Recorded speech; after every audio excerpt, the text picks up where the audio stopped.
ஒரு மனிதர் வந்து க்ளோஸா வராங்க. ஆனா, அவங்க வந்து நம்மள டச் பண்ணல. டச் பண்ணலனாலும், டச் பண்ண மாதிரியான ஒரு சென்சேஷன் வந்து நமக்கு வரும். ஸோ, இது ஒரு சின்ன எக்ஸாம்பிள் என்னன்னா, நம்மளுடைய கழுத்துக்கு பின்னால யாரையாச்சும் ஒரு விரல வந்து லேசா இப்படி வைக்கிறாங்க. ஆனா, அவங்க தொடல. ஆனா, ரொம்ப க்ளோஸா வைக்கிறாங்க. அதுக்கு நடுவுல ரொம்ப கம்மி ஸ்பேஸ் தான் இருக்கு.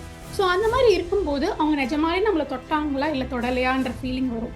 நம்ம வந்து கிட்ட வந்தாலே, அவங்க தொடலனாலும் அந்த சென்சேஷன் நமக்கு வருது. இந்த சென்சேஷன் எப்படி வருதுன்னா, அந்த எதிரிக் கனெக்ட் ஆகுறதுனால, ஸோ அந்த விரலுக்கு எதிரிக் கனெக்ட் ஆகுறதுனால, அந்த டச் சென்சேஷன்ஸ் தொடாமலே நம்ம வந்து ஃபீல் பண்றோம். So practice makes man perfect அப்படின்னு சொல்லுவாங்க.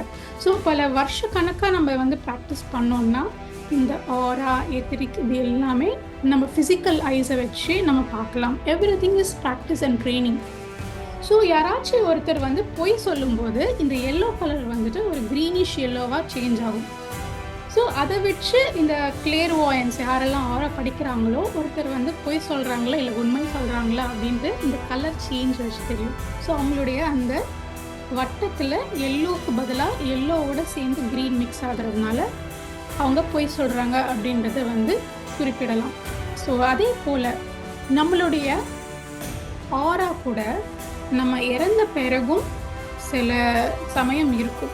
ஸோ யாராச்சும் அந்த கிளேர்வாயன்ஸ் இருக்கிறவங்க ஒரு இறந்த உடலுடைய ஆரா பார்த்து அவங்க எப்படி இறந்தாங்க, எதுக்காக இறந்தாங்க அப்படின்ற விஷயம் எல்லாமே அவங்க வந்து புரிஞ்சுக்கலாம். So some dresses we feel very comfortable and some we don't. அதுவும் கூட எப்போ அந்த ட்ரெஸ்ஸோட கலர் நம்ம ஆறால ப்ரிடாமினண்ட்டாக என்ன கலர் இருக்கோ, மெயினாக ஒரு கலர் இருக்கோ, அந்த கலரோட மேட்ச் ஆகும்போது அந்த பர்டிகுலர் ட்ரெஸ் வந்து நமக்கு கம்ஃபர்ட்டாக தோணுது. எல்லாம் அந்த ட்ரெஸ்ஸு நல்லா தான் இருக்கலாம், மெட்டீரியல் நல்லா இருக்கலாம், குவாலிட்டி நல்லா இருக்கலாம். பட் அது வந்து சம்திங் எனக்கு சூட் ஆகலை, இது பார்க்கவே ஒரு ஒரு மாதிரி டிஸ்டர்பிங்காக இருக்குது அப்படின்ற விஷயம்தான் அந்த கலர் எப்போ நம்ம ஆராக்கு மேட்ச் ஆகலையோ அந்த மாதிரி நம்ம ஃபீல் பண்ணுறோம். ஒரு ரூமில் என்டர் ஆனோடனே சில கலர்ஸ் பார்த்தா ப்ளசண்ட்டாக இருக்கும், சில கலர்ஸ் பார்த்தா வந்து இரிட்டேட் ஆகும், சிலது வந்து பிடிக்காது. ஸோ இந்த ஒரு ஒரு கலரும் ஒரு ஒரு சென்சேஷனை நமக்குள்ளே தூண்டுது.